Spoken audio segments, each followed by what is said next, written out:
Hello everyone, आज हम discuss करेंगे Newton third laws of motion.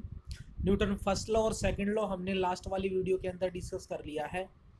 तो अब हम बात करते हैं Newton third law of motion. देखिए इसमें क्या है। इसमें इस लॉ के according every action there is equal and opposite reaction.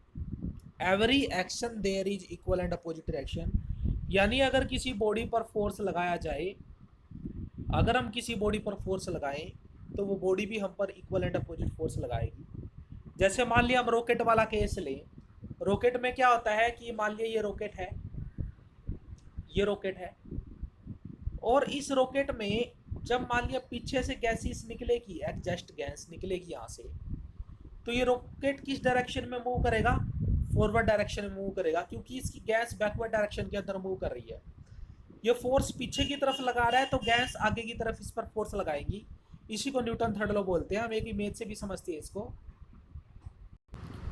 तो यहां भी देखें आप, ये रॉकेट है, ये रॉकेट है और ये देखो यहां से गैस निकल रही है, ये गैस निकल रही है इस डायरेक्शन में, तो ये आगे की तरफ मूव करेगा। यानी एवरी एक्शन, हमने एक्शन तो पीछे की तरफ किया था लेकिन रिएक्शन कहाँ हुई? आगे की तरफ। इसी को बोलते हैं हम न्यूटन थर्ड लॉ। तो इसको देखें ध्यान से। This is the example of Newton third laws of motion. It's okay. तो Newton third law of motion states that to every action there is equal and opposite reaction. आगे, what are force of action and force of reaction? Force of action का मतलब क्या है? Suppose that there are two bodies A and B. मान लिया A rocket है, B gas है। According to this, when an object A exert force on another. तो मान लिया ए गैस है, बी रॉकेट है, तो A exert force on another B, तो गैस ने रॉकेट पर फोर्स लगाया। देन सेकंड ऑब्जेक्ट, तो रॉकेट भी गैस पर क्या लगाएगा? Force. These two force are equal and opposite, opposite in magnitude, यानी गैस नीचे जा रही थी, रॉकेट ऊपर जा रहा था। तो इसी को बोलते हैं हम एक्शन एंड रिएक्शन। आगे देखिए, how are action reaction force related in magnitude direction. Action and reaction force are equal, ये मैग्नीट्यूड में इक्वल होते हैं, डायरेक्शन में अपोजिट होते हैं। आगे है, do action reaction force act on same body? No, ये अलग अलग बॉडी पर रिएक्ट होते हैं। जैसे रॉकेट वाले एग्जांपल में एक्शन किस पे हुआ था? गैस पे। रिएक्शन किस पे हुआ था? रॉकेट पे। Give some example of Newton third law. तो इसमें पहले तो रॉकेट वाला दे सकते हैं, लास्ट देखो फोर्थ वाला रॉकेट वाला दे सकते हैं, गन वाला, swimming, walking. Explain the concept of walking on the basis of Newton third laws of motion.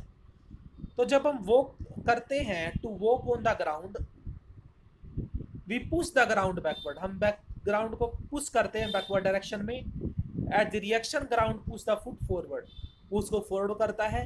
तो इस तरह से मान लिया अगर कोई ऑब्जेक्ट है, ये मूव हो रहा है, ये इस डायरेक्शन में मूव हो रहा है, तो इसके जो फुट हैं ये फोर्स बैकवर्ड डायरेक्शन में लगाएंगे, तो ग्राउंड इसको फॉरवर्ड डायरेक्शन में मूव करवाएगा।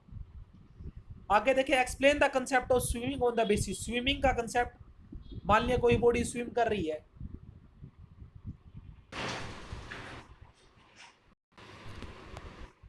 तो जैसा कि आप यहां देखें, जब स्विमिंग हो रहा हो, तो कोई पर्सन स्विम कर रहा है, तो देखो ये वाटर को पीछे ऐसे बैकवर्ड डायरेक्शन के अंदर मूव करवाएगा, ये एक्शन है। तो वाटर जब पीछे की तरफ जाएगा तो रिएक्शन ऐसे होगी आगे की तरफ। तो ये भी Newton third laws of motion का एक एग्जांपल है।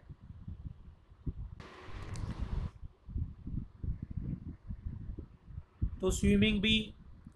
6 देखें, explain concept of walking. Walking मैंने बता दिया। एक्सप्लेन कंसेप्ट ऑफ स्विमिंग मैंने बता दिया कि while trying to swim, swimmer push the water backward, और वाटर उसको फिर आगे फॉरवर्ड करता है। 8वां देखें, to put out fire, the fireman direct a powerful stream of water on fire from a hose pipe, while doing so why the hose pipe is to be hold strongly।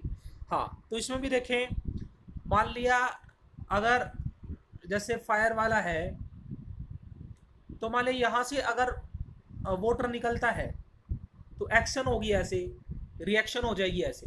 इसलिए अगर कोई person यहाँ पर जो इसको hold किए हुए है उसको स्ट्रोंगली टाइट करके रखना पड़ेगा, क्योंकि जिस फोर्स से पानी आगे जा रहा है उसी फोर्स से इसको होल्ड करके रखना होगा, क्योंकि रिएक्शन बैकवर्ड है। तो hose pipe is to be held strongly while directing a powerful stream of water on fire because of its tendency to move backward, इसकी टेंडेंसी है बैकवर्ड होने की।